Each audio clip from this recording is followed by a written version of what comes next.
തിരുവചന സന്ദേശങ്ങൾ ശ്രവിക്കുന്നതിനായി ഭാഗ്യവചനധാര ഇന്ന് തന്നെ സബ്സ്ക്രൈബ് ചെയ്യുക. ദൈവം നിങ്ങളെ അനുഗ്രഹിക്കട്ടെ.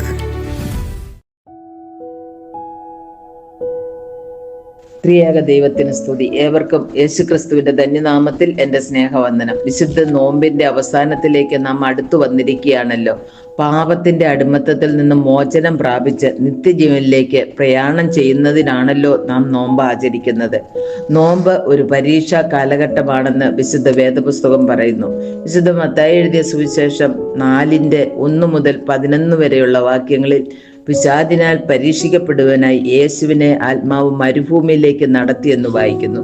ദൈവിക അനുഗ്രഹങ്ങൾ പ്രാപിച്ചു കഴിയുമ്പോഴെല്ലാം സാത്താൻ പരീക്ഷകളുമായി അടുത്തു വരുമെന്ന് നാം മനസ്സിലാക്കണം. എന്നാൽ അതിനെ അതിജീവിക്കുവാനുള്ള ഏക മാർഗം നോമ്പും ഉപവാസവും മാത്രമാണെന്ന് യേശുവിന്റെ ഉപവാസം നമ്മെ പഠിപ്പിക്കുന്നു. ത്രിവിധ പരീക്ഷകളാണ് യേശുവിന് നേരിടേണ്ടി വന്നത്. ഒന്നാമത്തേത് ജഡമോഹം എന്ന് വിളിക്കാം. അവന് വിശന്നപ്പോൾ പരീക്ഷകൻ അടുത്തു വന്നു. വിശപ്പ് ഒരു പരീക്ഷയല്ല, ഭക്ഷിക്കുന്നത് പാപവുമല്ല.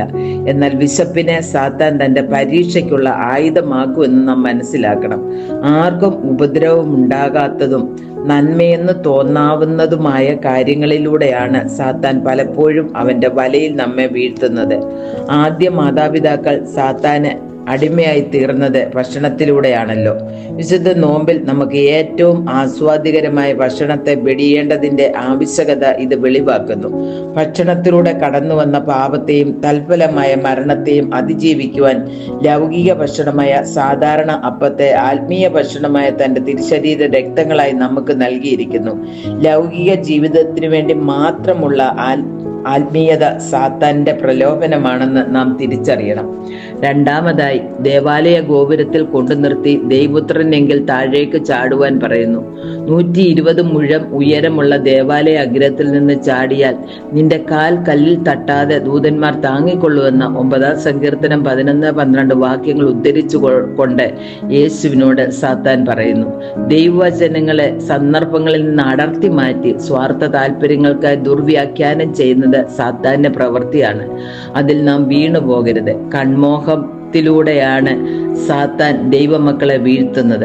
മൂന്നാമതായി, യേശുവിനെ പിശാച് ഒരു ഉയർന്ന മലയിലേക്ക് കൂട്ടിക്കൊണ്ടുപോയി ലോകത്തിലുള്ള രാജ്യങ്ങളെയും മഹത്വങ്ങളെയും കാണിച്ചിട്ട് എന്നെ വീണ് നമസ്കരിച്ചാൽ ഇതൊക്കെയും നിനക്ക് തരാം. ജീവനത്തിന്റെ പ്രതാപമാണ് മറ്റൊരു പ്രലോഭനം. നിന്റെ ദൈവമായ കർത്താവിനെ നമസ്കരിച്ച് അവനെ മാത്രമേ ആരാധിക്കാവൂ എന്ന് എഴുതിയിരിക്കുന്നുവെന്ന് ആവർത്തന പുസ്തകം 6:13 ഉദ്ധരിച്ച് പിശാചിനെ ആട്ടി ഓടിക്കുന്നു. മറ്റു പ്രലോഭനങ്ങളിലൊന്നും കാണാത്ത ശുഷ്കാന്തി വിശ്വാസ കാര്യത്തിലും ആരാധനാ കാര്യത്തിലും കർത്താവ് കാട്ടുന്നു.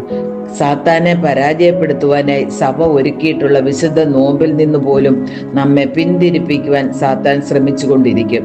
ഈ വിശുദ്ധ നോമ്പ് സമാപിച്ചു കഴിഞ്ഞാലും നാം നോമ്പിലൂടെ പ്രാപിച്ച ദൈവകൃപ നിലനിർത്തണമെങ്കിൽ തിരുവചന ധ്യാനവും പ്രാർത്ഥനയും വിശുദ്ധ ജീവിതവും തുടരേണ്ടത് ആവശ്യമാണ്. വിശുദ്ധ മത്തായി എഴുതിയ സുവിശേഷം 4:11 നോമ്പ് ആചരിക്കുന്നവർക്ക് ലഭിക്കുന്ന അനുഗ്രഹത്തെക്കുറിച്ച് പറയുന്നു. അപ്പോൾ പിശാച് അവനെ വിട്ടുപോയി, ദൂതന്മാർ അടുത്തു വന്ന് അവനെ ശുശ്രൂഷിച്ചു.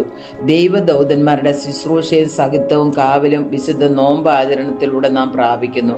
വെടിപ്പോടെ നോമ്പ് നോക്കുന്നവന്റെ തലമുറ മാലാഖമാരോട് കലർന്നിരിക്കുന്നു. നോമ്പിനാൽ ശ്രേഷ്ഠരായി തീർന്നവർക്ക് അവൻ സ്നേഹിതനായി തീരുന്നു.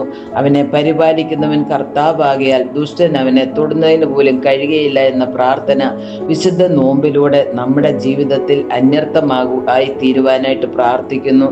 ദൈവം നമ്മെ എല്ലാവരെയും സമൃദ്ധമായി അനുഗ്രഹിക്കട്ടെ.